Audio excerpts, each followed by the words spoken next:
Kita tampilkan lagi pernyataan Presiden Joko Widodo tentang peristiwa Wamena.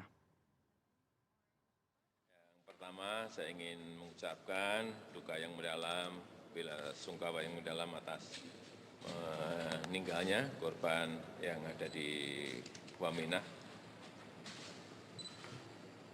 33 orang telah meninggal di sana.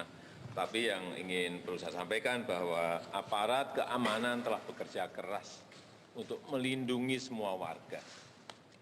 Jadi jangan ada yang menggeser-geser ini menjadi kayak sebuah konflik etnis, bukan. Ini adalah kelompok kriminal bersenjata yang dari atas, dari gunung turun ke bawah dan melakukan pembakaran rumah warga. Dan juga Kepala Suku Lembah Baliem di Wamena juga telah mengajak, menghimbau untuk seluruh warga untuk tidak mengungsi keluar Wamena. Ini saya kira sebuah himbauan baik, dan juga polisi telah menangkap beberapa tersangka yang melakukan pembunuhan dan pembakaran yang ada di Wamena. Itu pernyataan dan aksi konkret yang dilakukan atau diputuskan oleh Istana Kepresidenan di Jakarta. Anda lihat sudah tepat sasaran, Bung Rocky? Itu narasi yang buruk dari Presiden itu. Dia mulai dengan sudah kami tangani kekerasan itu, dan kami tahu kekerasan itu datang dari gunung ke Wamena. Kita tahu bahwa peristiwa kemarin itu rentetan dari, atau bukan rentetan, bahkan akumulasi dari problem Surabaya tuh. Surabaya itu akumulasi dari problem tahun 90, demikian seterusnya. Jadi Presiden itu menjelaskan sesuatu yang sangat teknis. Padahal sebetulnya ada problem etis yang orang tunggu dimengerti oleh Presiden. Seluruh keterangan Presiden tadi seolah-olah mau mengatakan kami bisa atasi itu dengan kekuatan bersenjata. Jadi kekuatan bersenjata dilawan oleh kekuatan bersenjata. 33 korban itu akan dicatat oleh PBB sebagai pembiaran terjadinya kekerasan. Jadi ada act of omission. Negara membiarkan terjadi kekerasan.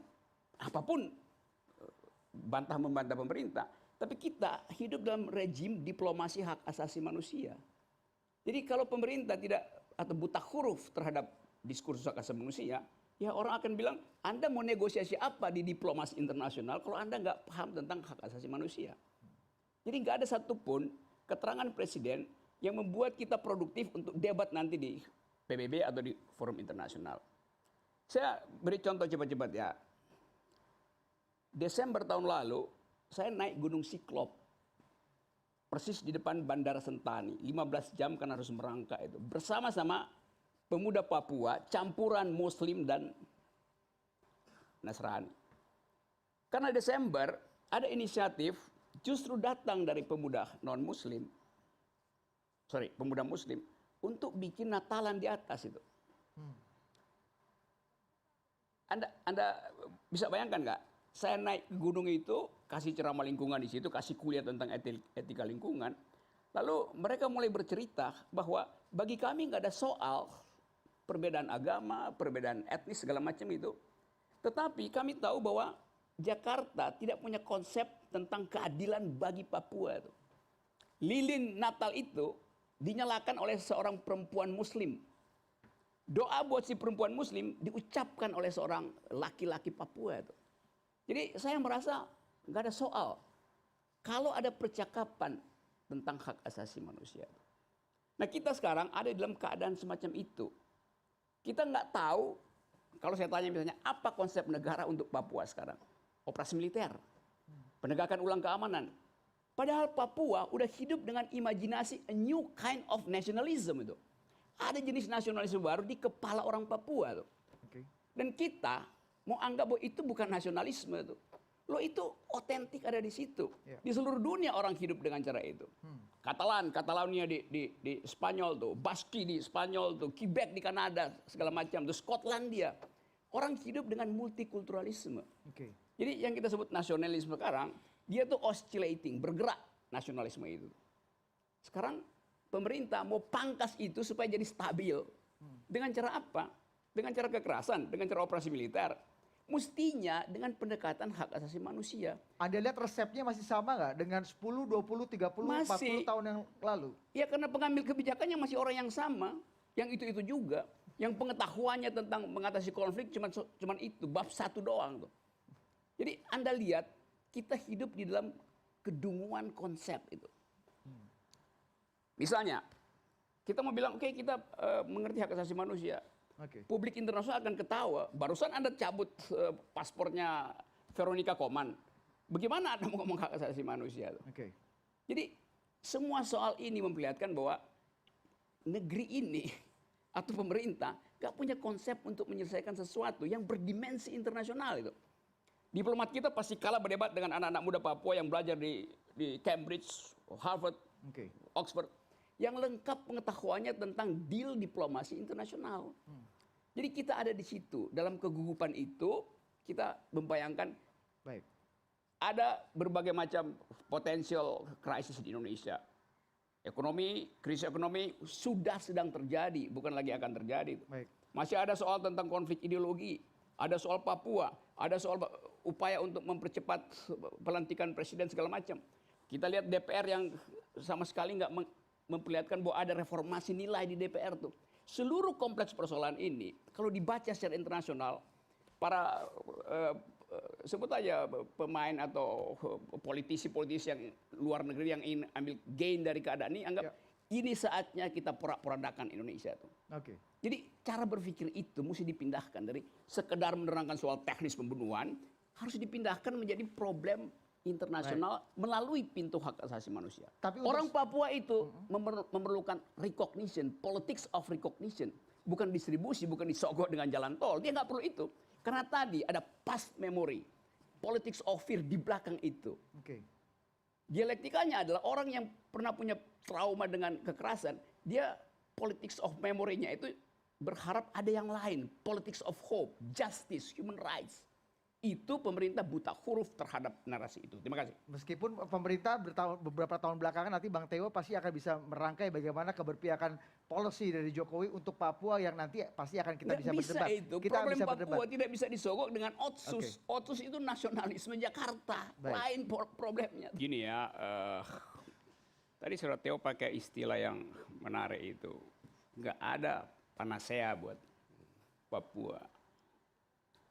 Tetapi yang diajukan sebagai obat oleh Jakarta justru panacea yang namanya NKRI harga mati itu. Padahal bagi orang Papua itu placebo, obat palsu. Kalau kita bilang NKRI harga mati, mesti itu tidak diucapkan oleh Jakarta. Harus datang dari hati nurani orang Papua, orang Aceh, orang Ambon, orang Minahasa, orang Bugis. Kapan dia akan bilang NKRI harga mati? Ketika bagi dia NKRI sudah menghidupkan dia tuh. Ini nggak begitu yang terjadi. Satu Indonesia merasa, ya, coba Anda lihat, mana ada public outcry semacam solidaritas untuk, oh kita sama-sama bela NKRI. Orang anggap, ya udahlah, memang negara nggak ngurus kok kita semua tuh. Papua nggak diurus, Aceh nggak diurus, orang Bugis bilang juga, tadi saya baru baca Ambon, peristiwa di Ambon, kata Wiranto, sebaiknya pengungsi itu pulang ke rumah, supaya tidak membebani negara. Jadi perspektifnya itu adalah supaya tidak membebani negara. Jadi passion terhadap penderitaan orang nggak ada. Walaupun nanti dikoreksi, tapi udah diucapkan duluan kan.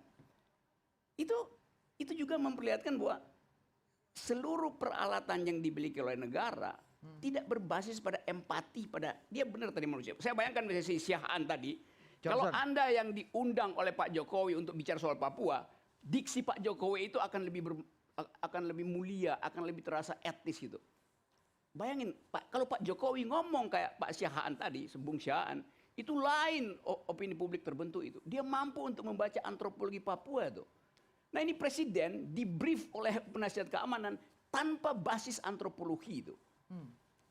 Itu dungunya. Indikator value, indikator makronya bagus, kata Bung Teo, semakin membaik. Indikator makro itu baru mulai bekerja bila martabat manusia udah diasuh. Papua perlu martabat, bukan martabak. Human Development Index itu tidak mungkin melayani dignity manusia. Ada skala lain, indeks kebahagiaan itu. Oke. Kenapa nggak dipakai? Contoh begitu banyak.